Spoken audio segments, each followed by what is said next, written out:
Hey everybody, welcome to the channel. My name is Mr. Hurricane, and we're doing something different today, as you can tell. Don't have any of the consoles on right now. We are on Underdog Fantasy, and we're going to do some fantasy football best ball drafting today. And this video is sponsored by Underdog Fantasy, and I'm really excited to be working with them because I've been playing on Underdog now for a couple years.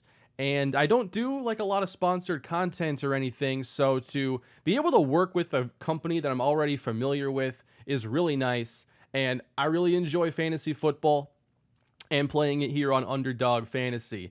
So if you're not familiar with best ball fantasy football, I'll be talking about that today, and we're going to go through a full best ball draft.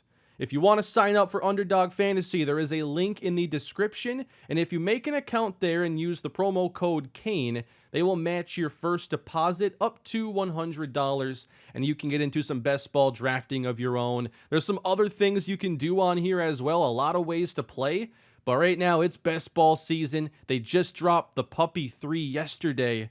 Am I seeing this right? Is this already almost filled?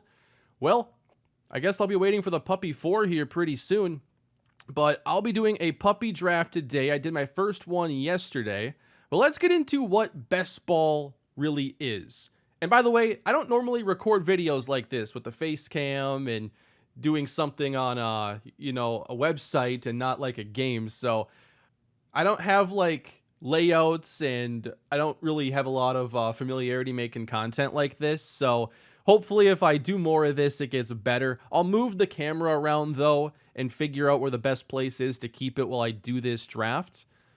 Best ball has become my favorite way to play season-long fantasy football. It is different from your more traditional leagues because there is no roster management. You don't have waivers during every week. You don't make trades. Everything is done in the draft.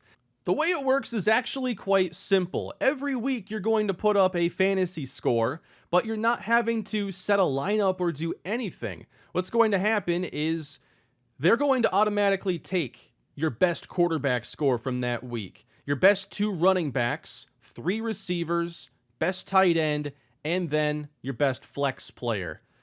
And that's going to be your lineup for that week. And your goal is to score as many points as you can over the course of the best ball regular season so you can then advance to the next round. So when you're drafting your team, you're going to be drafting with 11 other players, and you're going to be in that 12-person league. But there's also, about 250,000 entrants, for instance, in this specific tournament. You're first competing against the other 11 players you drafted with, and if you're able to advance, then you start to play against a different group of players. And the ultimate goal is to advance until the final round, week 17, and that's when you can compete for the top prizes here. First place here in the Puppy 3, $200,000. Some great prizes here in the top 10. But if you want a chance to get there, you first need to get through qualifiers, which is weeks 1 through 14. And you want to be the highest scoring team in your 12-person league, so you can then go to the quarterfinals. I want to add here, the top 2 players in your draft will advance to the next round. So if you get second place in the qualifiers, you are going to round 2. And then on to the semifinals, and then the big finale, week 17. The ultimate goal is to get there, get a nice sweat during those games, and hope things go your way. Scoring is pretty standard. It's half-point PPR, and then 4 points for a passing touchdown, 6 for a rushing or receiving touchdown, and no kickers or defense or anything. So your roster every week, again, a quarterback, 2 running backs, 3 receivers, tight end, and flex. So if there aren't any waiver claims during the season, you don't set a lineup, and you don't have to do anything after drafting, what makes best ball fun? Well, it really captures the best part of fantasy football, which is the drafting. And there's a lot of strategy that goes into best ball drafts because you know that no matter how many running backs you have on your team, the top 2 are going to be your running backs for that week. So how do you put together a team that can put up high scores on a weekly basis?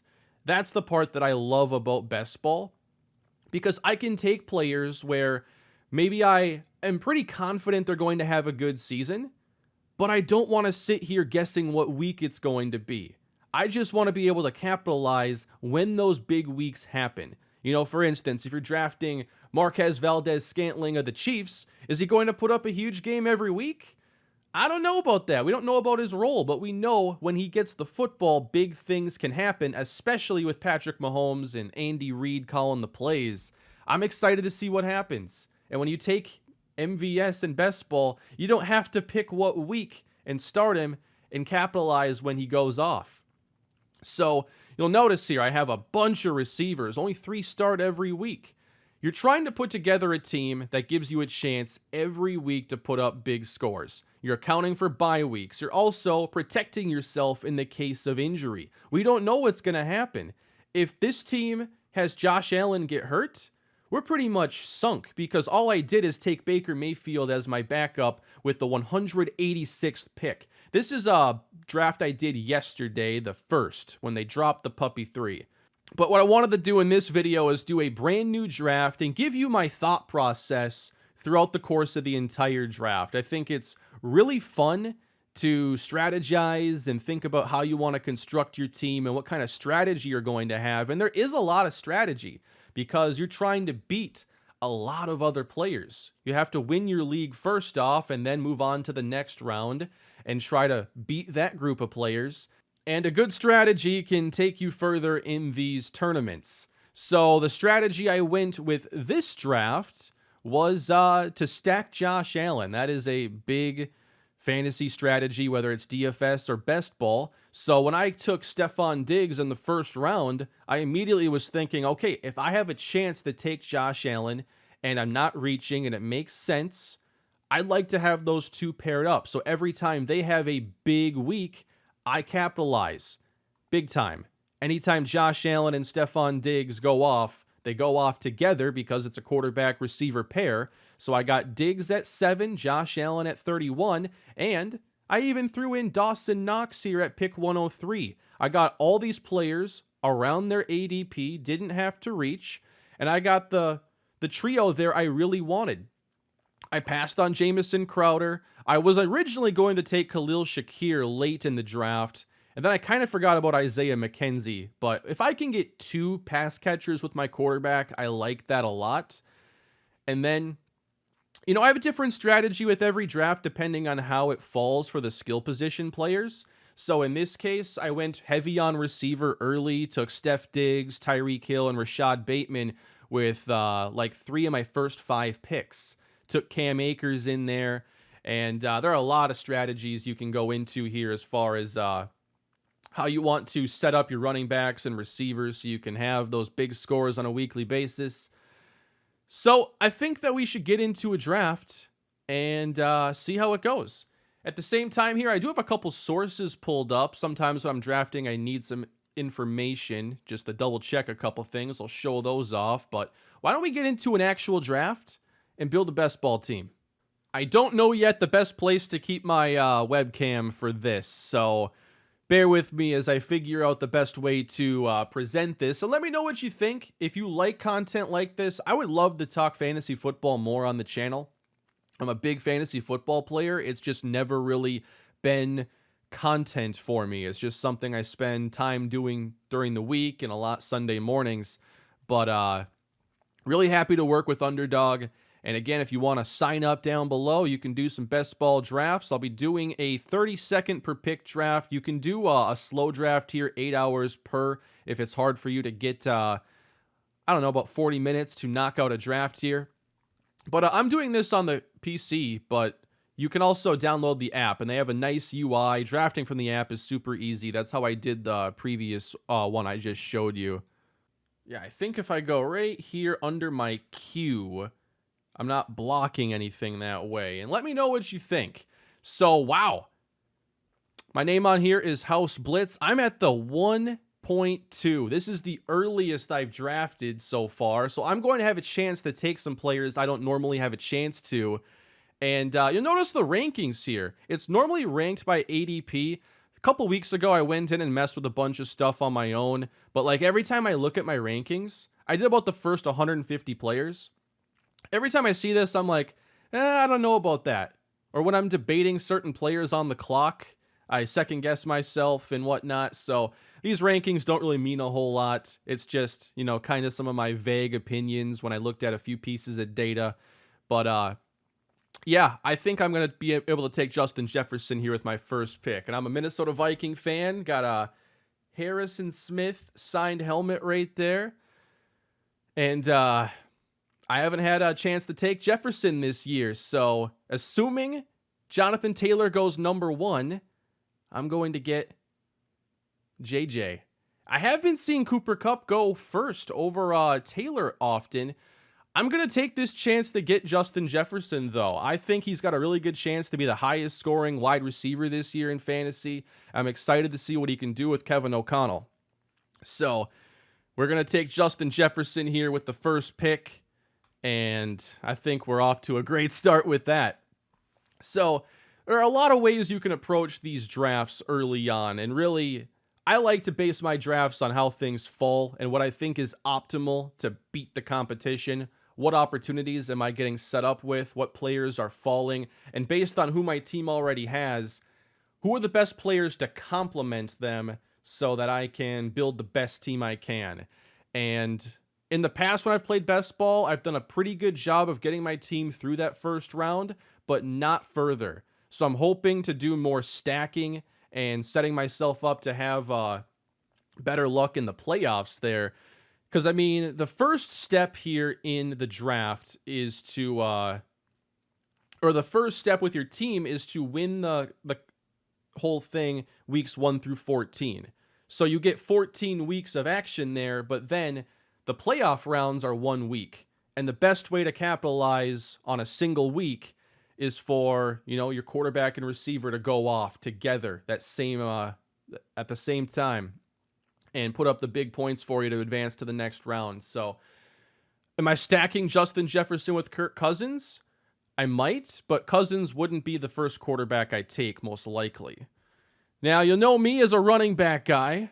I sometimes take running backs early. It depends where my first pick is. But I know that a lot of people like waiting a lot on their running backs. And for me, I usually like to get one really early, somebody with a solid role that I know is going to be reliable. Because once you get past like the 10th round, it gets tough to take running backs that you're going to count on. And I like getting a sure thing early on, and then hopefully getting a good mix of other players that will hopefully, if I have like 4 other running backs, that they can compete to be the best each week. So what do we have here to start out? We got Cooper Kupp, Justin Jefferson, Jonathan Taylor, Christian McCaffrey, and then Diggs over Chase, Eckler, Dalvin Cook, Derrick Henry. Najee Harris falls to 14. He doesn't usually make it that far when I'm drafting. And then Travis Kelce here, first tight end at 11. So it is a snake draft. So because I picked second, I'm waiting a while to get my next pick, but I love having picks close together. I don't like picking 5th or 7th. I want to be able to take picks kind of together and plan for the draft that way. It's a lot easier. So the way things are falling right now, we have DeAndre Swift just going now. Saquon Barkley went before him. So I'm not going to be drafting just based on ADP or my rankings. I'm going to do a bunch of these drafts, and I want to get a mix of different players, and certain players I won't want too much of, other players I'll want a ton of. But I mean, every draft I do, I feel like I'm getting kind of more information and more of a plan. And fantasy football is just one of those things where you don't just cram for the test and then you're prepared. It's a fluid situation. We're in training camp. There are going to be injuries, depth chart battles. Things are always changing. So it's just a matter of trying to, get as much information as you can and try to get a little bit smarter and more of a plan each time you draft. Coming up on my next selection here, and I'm not loving how this is falling for the running backs. Leonard Fournette, Nick Chubb. Chubb doesn't catch the ball a lot, but one of the best just pure runners. But this has just been such a running back heavy start that I think I'm going to have to go with a pass catcher, probably both of these spots. So I don't really want Nick Chubb or Leonard Fournette right now. It would probably be, it'd be at my ADP. It wouldn't be reaching based on that. But I really like DJ Moore a lot. I think with Baker Mayfield, his ceiling is so much higher than with Sam Darnold. And he's been productive. I'm almost on the clock here. But yeah, let's go to DJ Moore quick. So last year, put up 1,157 yards and 4 touchdowns. The guy has not put up a ton of touchdowns in his career. Never had more than 4.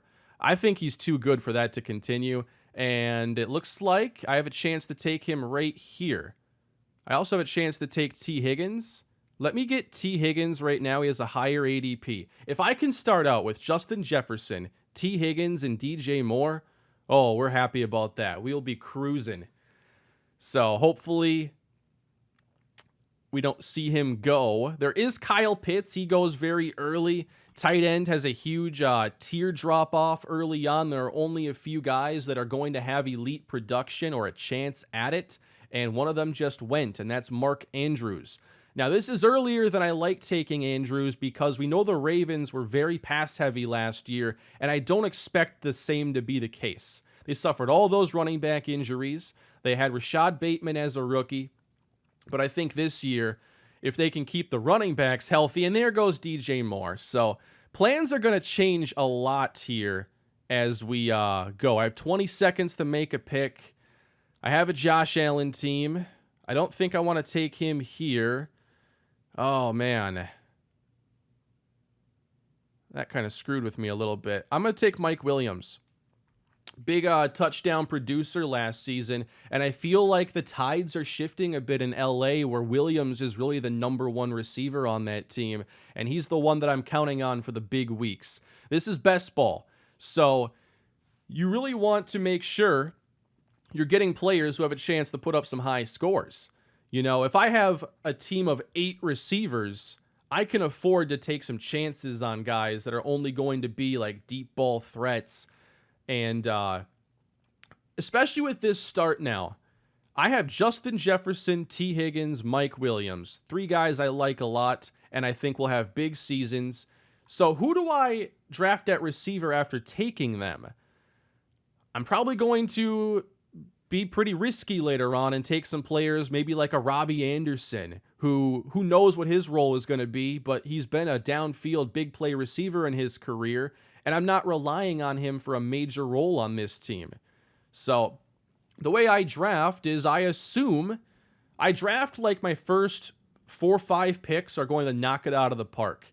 Because if they don't, my team is probably not going that far to begin with. And I'm going to do more of these drafts. So that's kind of my own way of having an insurance policy there.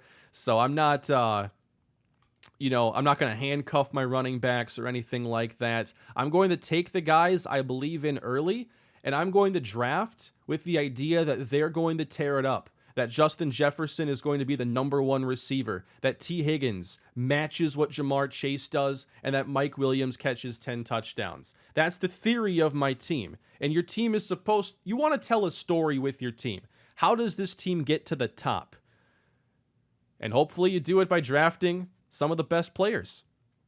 Last season, if you took Cooper Kupp or Jonathan Taylor, they weren't first-round picks, but they ended up being the players you wanted to have. And here in the 2nd through 4th rounds, you have a chance to take the next Cooper Kupp, Jonathan Taylor. Who do you think those players can be? So we are not on the clock here for a little bit.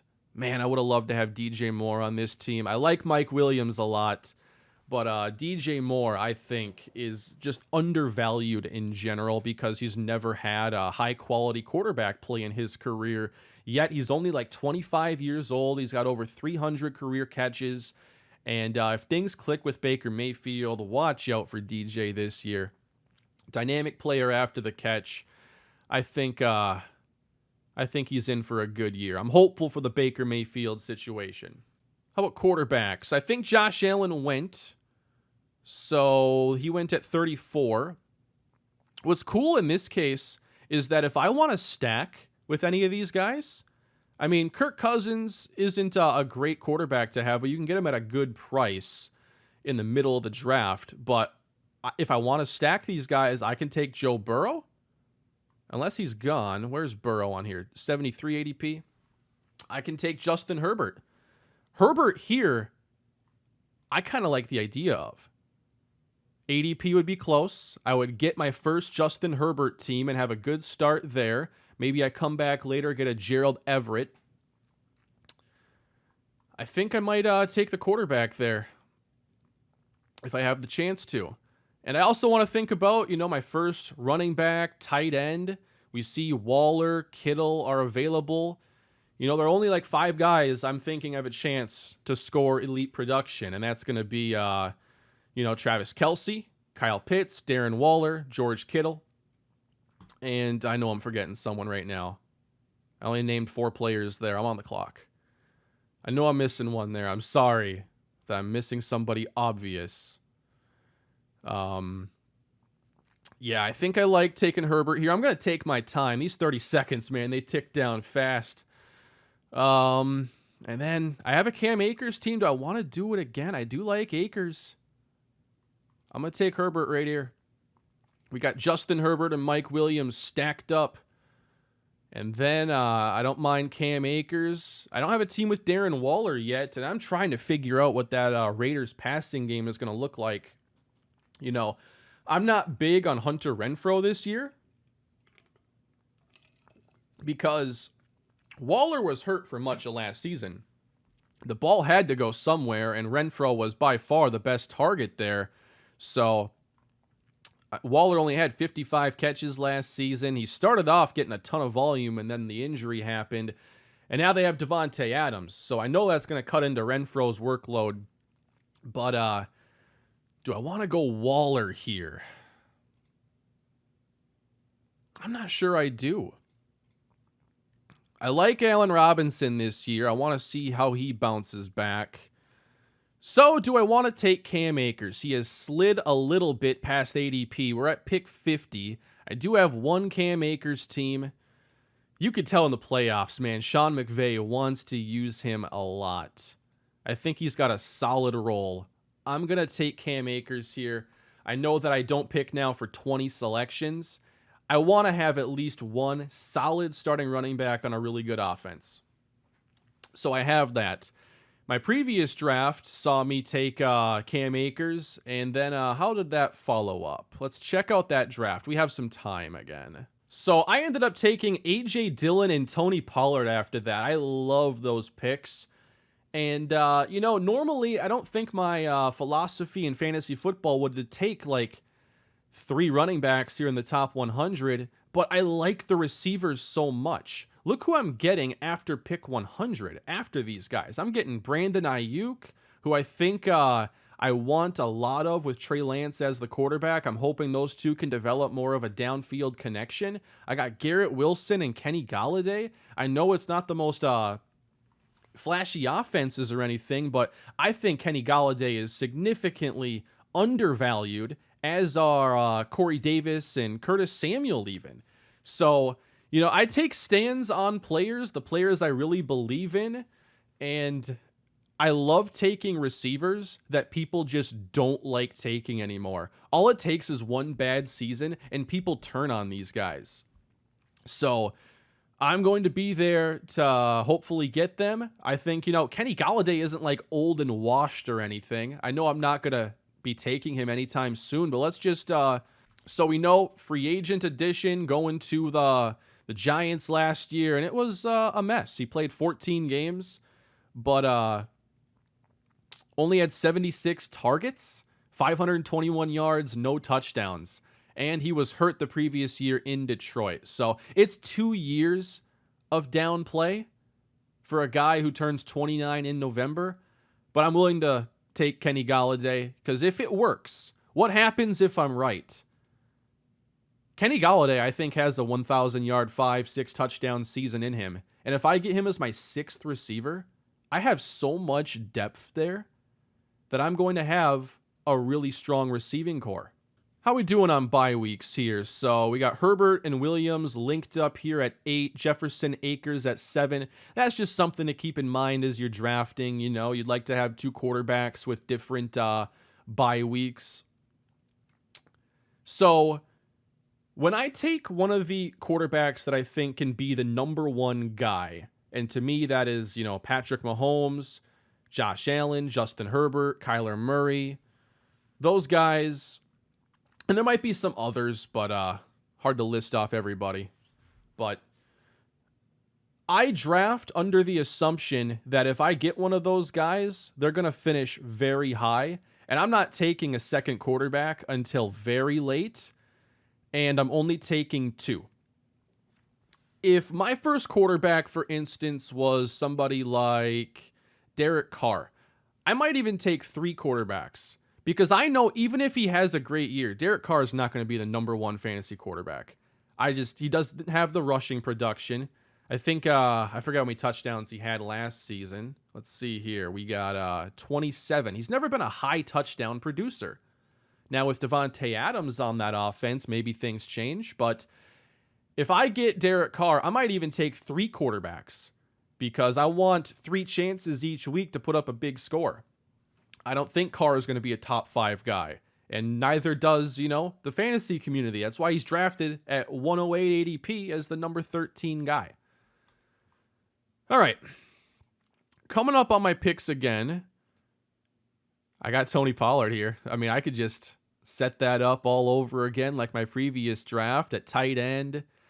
Love Irv Smith. This is obviously not the time to take him. I don't expect any tight ends to go for a while. Looks like they've been flying off the board.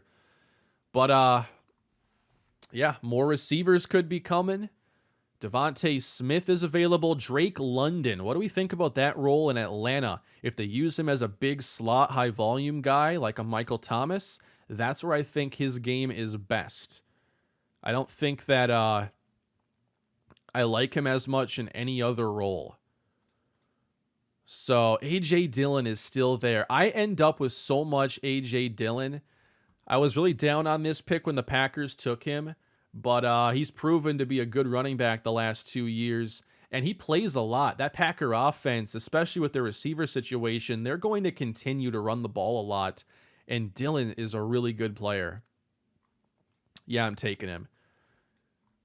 So he's not the main running back, that's Aaron Jones, but he has a regular role, just like Tony Pollard does, just like Miles Sanders and Melvin Gordon, I think, will. One guy here I've been thinking a lot about is Antonio Gibson. I might take Gibson at my next pick if he is still there, because I just think people are less high on him than I. I think he's a really talented player. He is available here. So this isn't pretty normal for me to take 3 running backs and then 3 receivers, no tight ends. I still got Pollard available too. They picked up Brian Robinson, I believe, 3rd round. So that's definitely going to catch some people's attention. I'm going to take Gibson. What I think this allows me to do now, having these 3 running backs that I trust, is only take like 4 or 5 running backs total and load up on wide receiver later on. So I like this team a lot. All these players are players I'm high on. I didn't get into a tough situation where I was making a pick I wasn't confident in. But when it comes to Gibson, I just think there's so much explosiveness in his game. He's not used as much as a pass catcher as I think he should be. I mean, that's what he did a lot at Memphis. He had very little running back experience. But they have J.D. McKissick. They brought him back, and he's one of the better pass game specialists in the league, so you know he's going to get a lot of that.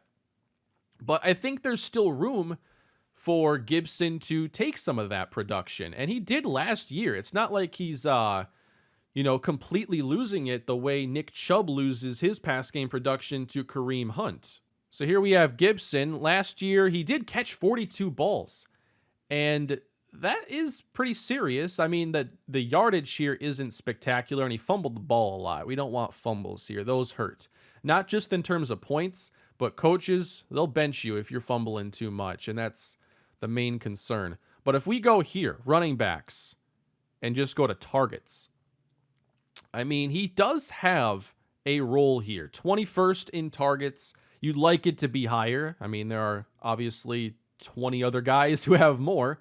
But he does have a role there. So to me, he's just going a little too low is all. I think I like him more in the late teens range as far as running backs go, and he's an RB25 right now. I don't think Brian Robinson takes on a major role. They did spend a third-round pick, and one of my philosophies here is follow the money. What are teams doing with their money? What are teams doing with their higher picks? And Brian Robinson was a surprise to me in that spot, but hopefully he doesn't cut too much into the workload there for Gibson. I think Gibson's good enough to keep them from giving away too many of the opportunities. So we're 8 picks away now. Just saw MVS, Hunter Renfrow, Traylon Burks go. So Tony Pollard is still out there. We're in the late 80s, so I think he's a great value. He has a very regular pass game role. He's more explosive than Zeke at this point, and maybe he sees his role grow even more this season. Who knows? People are really down on Ezekiel Elliott. So Tony Pollard is somebody that is pretty fun to draft. But like I said now, I've taken these 3 in the top 100. I'm done for a while. I think maybe I'll come back later on and look for somebody who maybe is just a backup and only going to play a lot if there is an injury in front of them. And that's part of fantasy football, and that's part of planning out your best ball team. You know, maybe you take Kenneth Gainwell, but you know that the production might not be serious unless he either significantly outperforms the competition or injuries happen. And injuries happen every year. So I definitely am thinking pass catcher. And there's still TJ Hawkinson. I think he'll have a solid role there with the Lions. At receiver, Tyler Lockett, one guy that I am higher on than most. I think that, you look at the quarterback situation there. You're not excited about how it sets up for Lockett this year. But I think that it's easier to feed him targets than DK Metcalf if you're just trying to keep Metcalf in that more vertical role. And I also think Lockett is a potential trade option for somebody. So that just offers a little bonus for me. I think here I'm going to get my first tight end drafted, and that's TJ Hawkinson. There are a lot of pass game weapons now in that Detroit offense, and only one football. So I think somebody there is going to not produce as much, but who's it going to be? Amon-Ra's probably going to get his targets. DeAndre Swift's going to get his, and I think they'll use Hawkinson a lot. Who I'm not sure about would be DJ Chark, especially after they got Jamison Williams. And I think he'll be on the PUP list to start the year, but a lot of mouths to feed in that offense for sure. But I think that we're going to see Hawkinson get plenty of production. And now at wide receiver, allow me to take Tyler Lockett. Just taking a look here. I got him queued up, so if I run out of time, I'm still fine. Melvin Gordon's another player I like. I could have been patient here and take a receiver instead of Gibson. Melvin Gordon, I think they brought him back for a reason. He was good last year alongside Javonte. And you got to remember, this is not a league of bell cow running backs anymore. Derrick Henry does it. Najee Harris did it last year, and I think he will this season. But most running backs now are splitting. I think that you're going to see CMC's carries go down this year. I think after the injuries, they want to probably limit some of his carries. Dalvin Cook, they have used him a lot as that bell cow running back, but now with Kevin O'Connell, I don't know what it's going to be like. I think that they should take away some of his carries, try to keep him healthier late in the season. Although, man, that game he had against the Steelers with a torn labrum, that was superhuman stuff. That was an incredible game. Vikings almost blew a 36-point lead or something in that one. That was a stressful game to watch. So we saw a couple pass game specialists go here. Kareem Hunt, James Cook. I'm interested in what Cook's role is in that Buffalo offense. One of the most pass-heavy teams in the league. Devin Singletary just went. And to me, I don't know why you take Singletary over Gordon. Like Gordon, I think, has a pretty solid role where Singletary, to me, I mean, that is a pass-first team that they tried to get J.D. McKissick. That didn't work out. They draft James Cook. They clearly want to give away the more valuable opportunities to a pass game back. So to me, Devin Singletary, if he's putting up 10 carries, 44 yards, how's that helping you in fantasy? I don't think it does. Dawson Knox is gone. Derek Carr, still 12 away from my next selection. Now, you see a lot of guys I've been targeting here available. Might make sense at my next pick. I do want to try to get exposure to more receivers, so I might even, if Garrett Wilson's the best there, I might not take him because I've already taken him once, and he wouldn't stack with my quarterback or anything, so I don't feel the need to jam him into another team. Irv Smith is here. When you don't take one of the elite producers at tight end, I like taking 3. So if I take a Travis Kelce, I'm probably only taking 2 tight ends, and that's going to be to cover his bye week. But in this case, what do you expect Hawkinson to do this year? 800, 900 yards if it's a great season? Okay, that's like 60, 70 yards a week maybe. I need to cover the weeks where he only goes 3 catches, 37 yards. So I want to take 3 tight ends, I think, with this team by the end of it. And I'd love for one of them to be Gerald Everett just to stack up here with the Chargers. Another stacking option here. Where's Josh Palmer going? 137 ADP. He's somebody I have to think about soon if I want to continue stacking up the Chargers.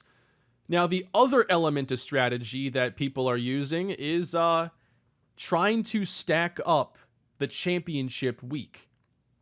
So in this case here, I have Justin Herbert and Mike Williams. I forget who the Chargers play week 17, but drafting somebody from the opposing team and hoping that game is a high-scoring game so that if you make it to the finals, you're set up with a lot of players that could be in a nice, high-scoring environment. That's a big part of the theory as well. So there's a few elements to best ball. There's getting to the finals and winning once you're there and winning in the playoffs. So it's a delicate balance to try and draft a team that gives you a chance to do it all. I'm on the clock. Kenny Golladay is available. Christian Watson is available. You can tell I've ranked him lower. I'm not as high on him. Oh, man. I don't love the way the board has fallen for me here. I do like Cole Kmet this year, too. All right. Man, this is earlier than I want. I'll let the clock run out, though, and take Cole Kmet.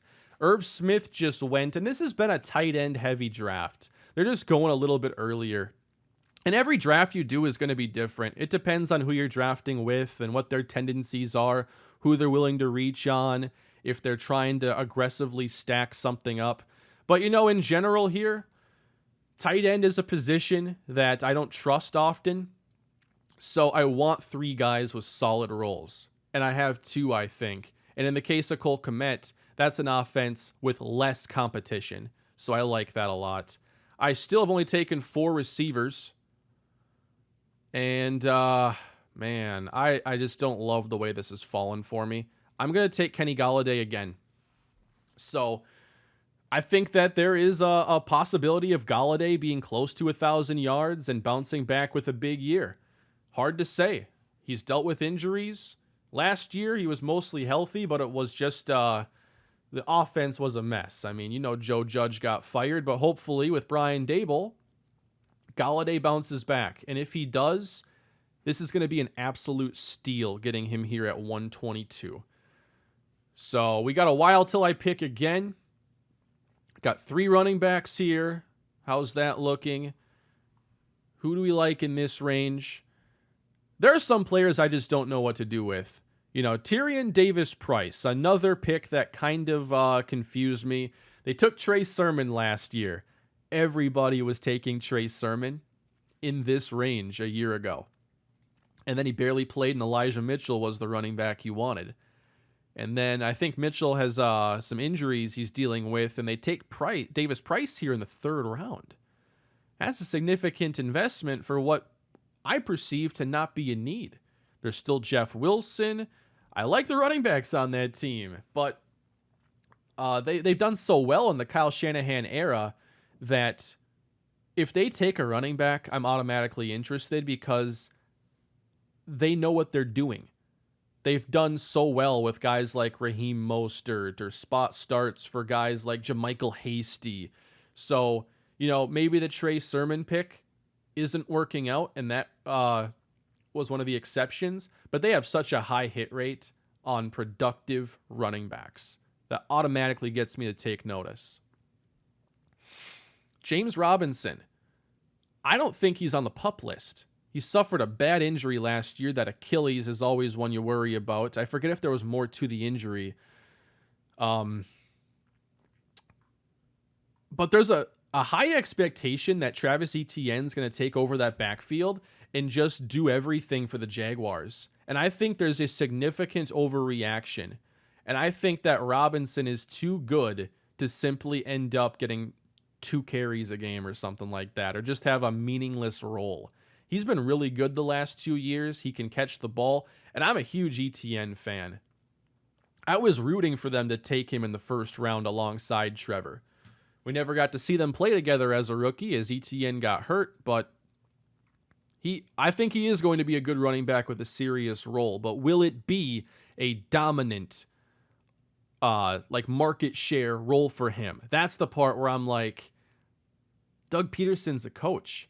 When he was in Philly, nobody ever got that treatment, They were bringing in Jordan Howard randomly to play. They were playing Miles Sanders, but at the same time, Boston Scott was getting all this work.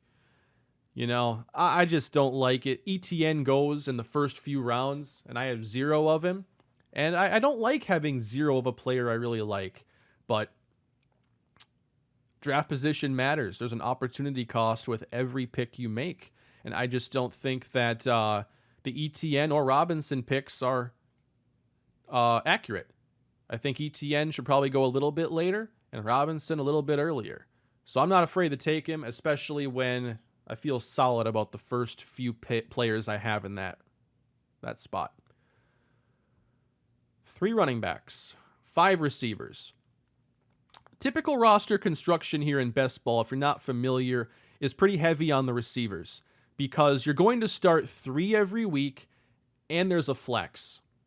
Receivers in general just have a higher ceiling outside of elite running back producers, like a Christian McCaffrey during his best years. So fantasy football has shifted a lot. In 2016, Le'Veon Bell and David Johnson were unstoppable, and they were the best players most weeks, and you wanted them. But now, there are not many bell cow running backs, and it's just become a league dominated by these receivers. And you gotta account for that. So, you want a lot of receivers. Look at these running backs. We got Gus Edwards, Michael Carter, but here are the receivers you can get in this range. I mean, some of these players could go for 800 plus yards and you wouldn't be shocked. I don't mind getting some Jahan Dotson exposure here. 137 here, Josh Palmer. Yep, I think I'm going to take... Oh, he went. You didn't have Herbert. Why did you have to take him? Oh, I love getting my stack sniped. That's a big part of best ball as well. But prepared there to take Jahan Dotson. Now, I do look at... I'm trying to build a nice portfolio here of players. One thing I noticed here, Seattle, New York, Washington. Are those top 10 passing offenses? Probably not. When I come back with more receivers, I think I want some more explosive offenses to complement these players.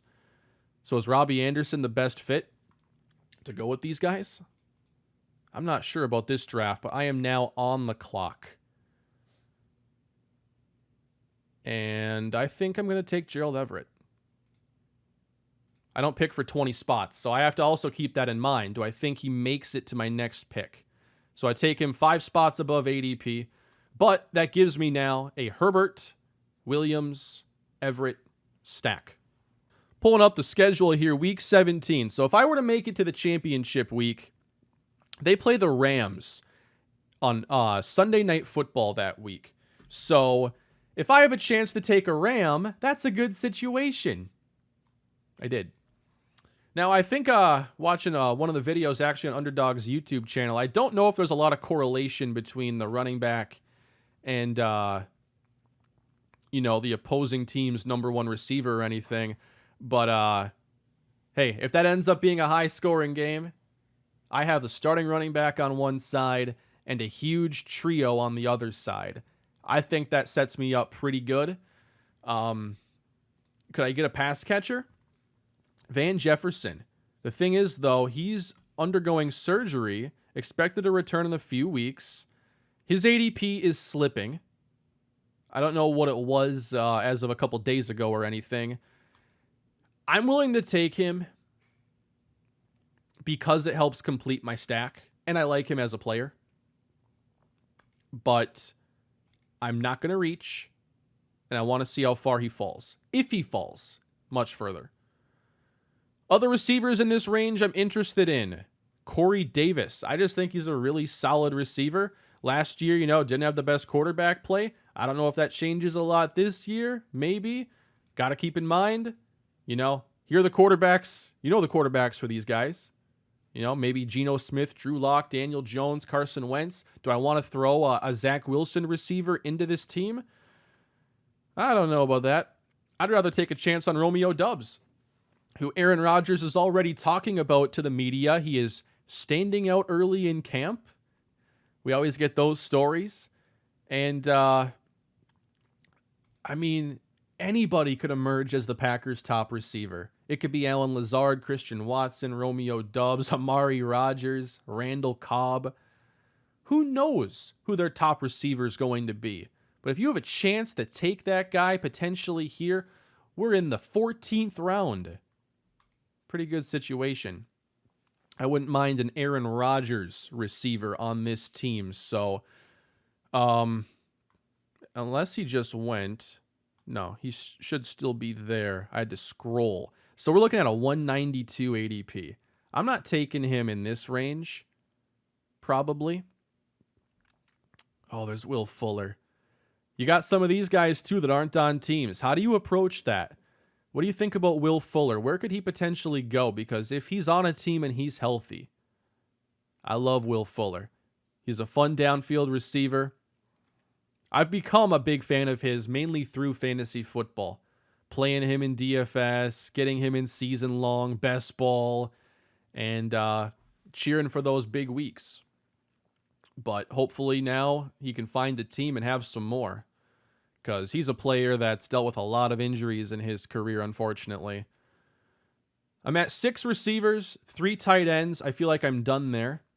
I'll take a backup quarterback at some point, but again, I'm counting on Justin Herbert being a top 3 quarterback, and I'll worry about it in this range. I don't want to take Baker Mayfield, though, because I already have a Mayfield team, and I'm not all in on Baker being good this year, but I do think he can be better than he's been. Running backs in this range. Not feeling it. Receivers in this range.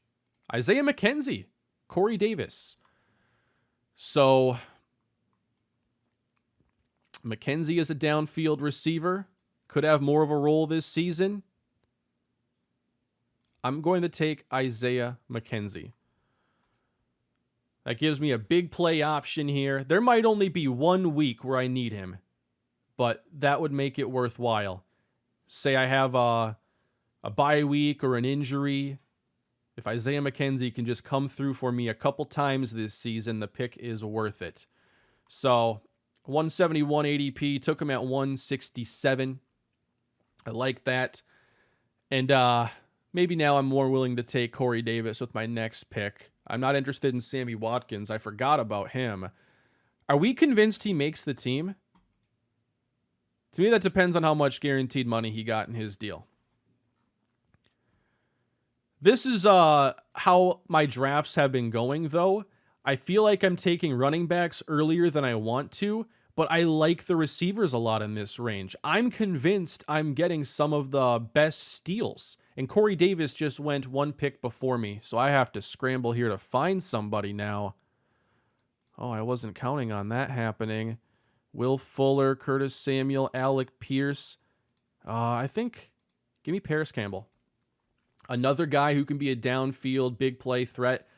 That's another part of basketball, though, is like having to make a quick decision like that in 15, 20 seconds. But I like the last 3 picks. All 3 of these guys can be downfield, big play guys. And when I have 3 solid players who should be among the top receivers in fantasy football, you know, if Jahan Dotson or Isaiah McKenzie are ever going to outscore these guys, it's going to be because they have the ability to go get a 60-yard touchdown. You know, I'm not going to take a Kendrick Bourne and hope that he can get 6 for 80, and that was like what I needed that week. I want a guy who can get it done on one play. Curtis Samuel falls into that category. You know, I'm not taking Jarvis Landry or anything like that when I have a team like this, because Landry's never going to make the cut when this is the competition. I should probably think about another running back here. There are 18 picks in these drafts. I still don't have a second quarterback. So I know one of my picks is going to be a quarterback. So I have 3 picks to make. I'm looking at a quarterback and 2 running backs. So how many receivers is this here? I have 8. I like getting 9, but when I take 3 early, I don't need 9. So I don't think I'm getting Romeo Doubs. One guy I've been targeting here at running back is Deontay Foreman. I'm hopeful that he has somewhat of a role in that offense to complement Christian McCaffrey. And I mean, like, look who else is in this range. It's just not the most exciting players. All these players here are like guesses. At this point, I don't care about ADP. If you want to scroll down and you want to take, let's just type in, if you want to take Kene Nwangwu and tell yourself that there's a chance that the Vikings use him more as an explosive gadget player on offense, and then you get the chance of him returning a kick for a touchdown, go for it. You can tell yourself a story with any of these players. Zamir White, could he emerge in that Raiders backfield? A little crowded. And I'm worried that no matter who ends up getting carries in that offense, it's going to be a committee. There's Jacobs. There's Kenyon Drake. They got Brandon Bolden, who might just be a special teams player. We'll see. And they draft Zamir White. So it's crowded there. Chris Evans can catch the ball a little bit here. Caught 15 last season. Jerick McKinnon. I was drafting him last year, hoping he would get a chance to play. And by the time he did, it was too late for me. So it didn't play out how I thought it might. Raheem Mostert. He's one of those players where it's just like, I have no clue what's going to happen in that Miami backfield. Mostert got hurt first week last season. Who knows what to expect? So my team is very light on running back as far as numbers, but to me, I have 2 lead backs and a guy who's part of a very good Packers offense. We'll see how good the offense is without Devontae Adams, but I'm not convinced it's going to be a bad team or anything. And they have a good running game that Dylan is a big part of. But who can I get that can actually contribute and might help out in week 14 when these 2 are on bye? Like, I need somebody here, and I don't know what I want to do. I really don't like this.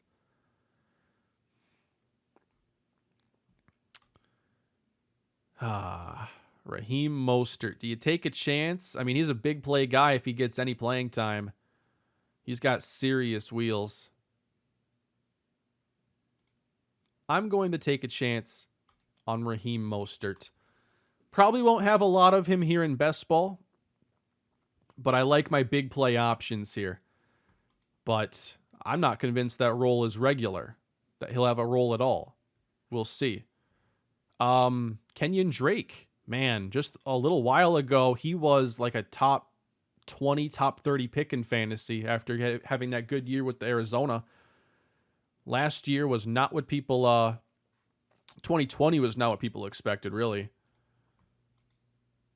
I'm on the clock next here. Eno Benjamin, Hassan Haskins. There aren't a lot of running backs behind Derrick Henry. There's Dontrell Hilliard and Hassan Haskins. Deontay here is the one I'm just most convinced will be active and playing. To me, they picked him up because they don't trust Chuba Hubbard. And Foreman last year filled in nicely when he had to for Derrick Henry. At the same time here, quarterbacks. Deontay, if I don't pick somebody here. Yeah, I don't mind Carson Wentz. I just can't have a week 8 bye. Do I trust Zach Wilson? I don't trust any of these players. I'm just going to let the clock run out, and I'll take Deontay. So I'll take whoever is last available here. But I have Justin Herbert, so I'm not really worried about it.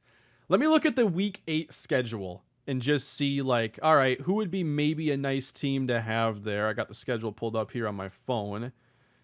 And so Zach Wilson that week. The Jets take on the Patriots. I'm not taking Zach Wilson. Somebody just did. Ryan Tannehill. Tennessee takes on Houston. He's on the board. Jared Goff and the Detroit Lions take on Miami. I still like Tannehill more for that matchup. Wentz versus Indy. Revenge game. Carson Wentz in play. Davis Mills versus Tennessee. I'm not taking Davis Mills. Marcus Mariota against Carolina. I like that defense, and I can't be convinced that Mariota's starting the entire year or anything. So, and I'm not taking the Steelers guys either. So I think Tannehill here is my option against the Texans that week. Not stacked up with anybody. Oh, they could just run Derrick Henry that game, though, and Tannehill throws 12 passes. Ooh. I think Carson Wentz is my guy. We'll see if he makes it there. I'm sweating Carson Wentz. Otherwise, I'm going to have to take Davis Mills or something. This was a lot of fun to do. I really love best ball drafting. And just the stories you can tell yourself about how your team can make it far. I like this team that I got. I was wondering how this would do. You know, I don't record these, but having to talk and go through this while doing it actually went pretty well. A lot of fun to draft this team. And we hope that, no major injuries happen and that I drafted a team that can go far. But I certainly like this team. I got a lot of my guys. Another thing I didn't get to talk about here. So I took Jahan Dotson. I love taking rookies as much as anybody else. Actually, probably a little bit less, to be honest. But I don't like taking too many on the same team because rookies are a big guessing game. And if I'm relying here on 3 rookies, might end up with 2 complete duds that aren't helping me out. So just another thing to keep in mind. Remember how risky rookies are. Especially guys not taken in the top 10 or 15. We don't know what their roles are going to be. We don't know how easily they'll catch on with the new coaching staff. But we're coming up on my last selection today. What do you think of this team? Specifically at running back, did I do enough there? Cam Akers, A.J. Dillon, Antonio Gibson. I think the main thing you could be concerned with there is I didn't take a single running back that is a significant pass game contributor. We saw the numbers. Gibson is like 21st in targets last season. We know he shares. That is the big thing, is you want to get running backs that can catch the ball. And they tend to go earlier in drafts. Or later on, you get your more specialists. You get your J.D. McKissicks of the world. That's why Tony Pollard is a nice guy to take in this range where I did. I just chose not to because that's one thing he does really well in that offense. Tyler Conklin just went. The last round is so fun. Jonnu Smith went. I am running it back this year, taking a little Jonnu Smith as my third tight end. I'm willing to do that. And then Taysom Hill listed at tight end. What if he does more? What if he still has like his red zone packages and stuff, even without Sean Payton there? Just don't take Wentz. All right. I'm taking Carson Wentz, and that completes my team. Justin Herbert. Oh, it's gone. What's also cool is you can rename your drafts here. So this one here, I did this one for YouTube on the 2nd of August, and I like how the team came out, honestly. I got uncomfortable with my depth running backs. Like, I only took 5, and none of them were with my first few picks. Is this good enough at running back? But if I can just skate through with decent running back play, I'm trying to win this league with my receivers. Jefferson, Higgins, Williams. Those are 3 offenses you definitely want a piece of. And then down the board, these are all my guys. Well, I'm not as high on like Paris Campbell or Isaiah McKenzie as some, but I like them, and I liked them compared to who was on the board at the time. But I am pretty high on Lockett and Galladay. I don't think I got myself into any bad bye week situations here, so I got a couple 7s, couple 14s, so I'm going to have like 6 receivers active, I think, at least every week. My tight ends all have different buys, and then my running backs, only 2 share a bye. I think it was a pretty good draft. Let me know what you think down below. And again, if you want to play on Underdog Fantasy, it's a lot of fun, and you can join with the link down below in the description. Use promo code Kane, and you can have a deposit match on your first deposit up to $100. I'd like to do more drafts like this, maybe even do them live. I think that would be fun. See if you guys can convince me to take like I don't know, Davis Mills in the 14th round or something. Who knows what you can convince me to do in here. But if you want more fantasy football content like this, let me know. And if you enjoyed this video, please drop a like, subscribe to the channel. Again, thank you to Underdog Fantasy for sponsoring this video. And there'll be more throughout football season. But hey, we're in August now. It is fantasy football season, specifically for me, best ball season. I'll be doing a lot of these drafts, and I would love to do some more with you. And there's also, you can do drafts on here, private drafts. I would be interested in doing some drafting with some members of the community if it's something that you enjoy. But that is going to do it for me, everybody. I hope you enjoyed the video. Have a great day, and I'll see you in the next one.